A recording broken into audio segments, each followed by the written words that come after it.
Hello and welcome! Silrace here with Mechwarrior Online. I'm gonna give my thoughts on the various Resistance hero mechs which showed up for sale. I'm gonna go through them one by one and give my thoughts on it and whether I think it is worth the money or not compared to what you can otherwise already get in the game. Now you're free to disagree with me. If you absolutely want one of these mechs, then go ahead and grab it. Whether I tell you it's bad or not, that's entirely up to you to make your own mind.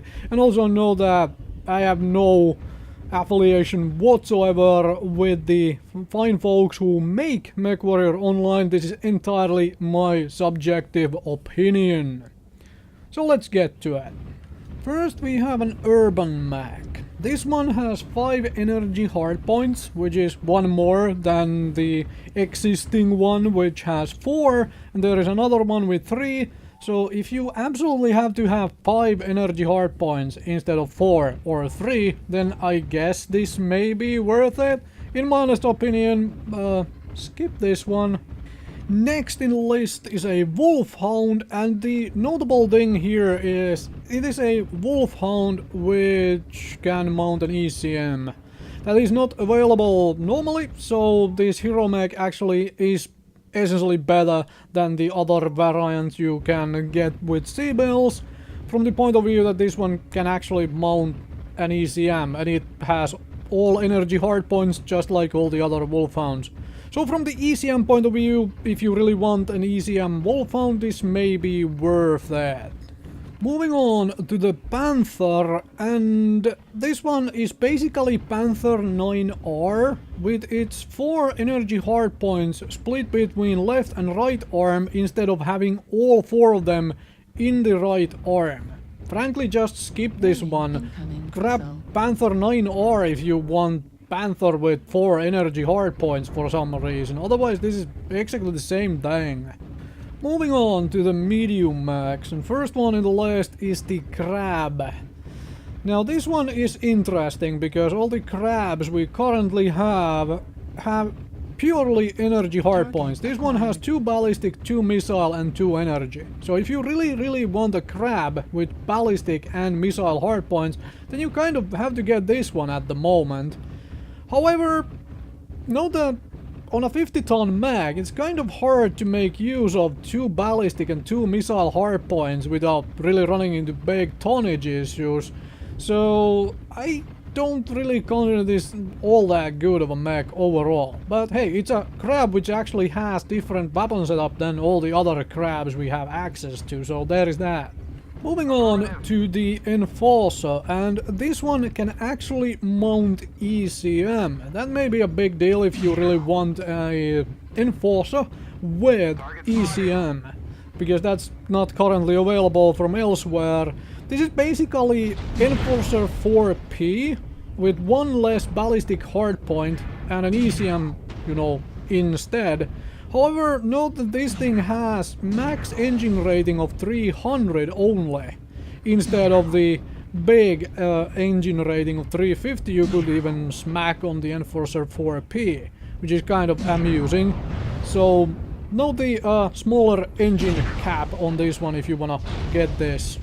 To the heavies we go. First one on the list is Grasshopper. This one has as its selling point a ballistic hardpoint, one of them. If you really want a Grasshopper with 1 ballistic hardpoint, then yeah, get this. I don't think that is a good enough selling point for this one though. The Black Knight has a similar selling point. 1 ballistic hardpoint, 1 missile hardpoint.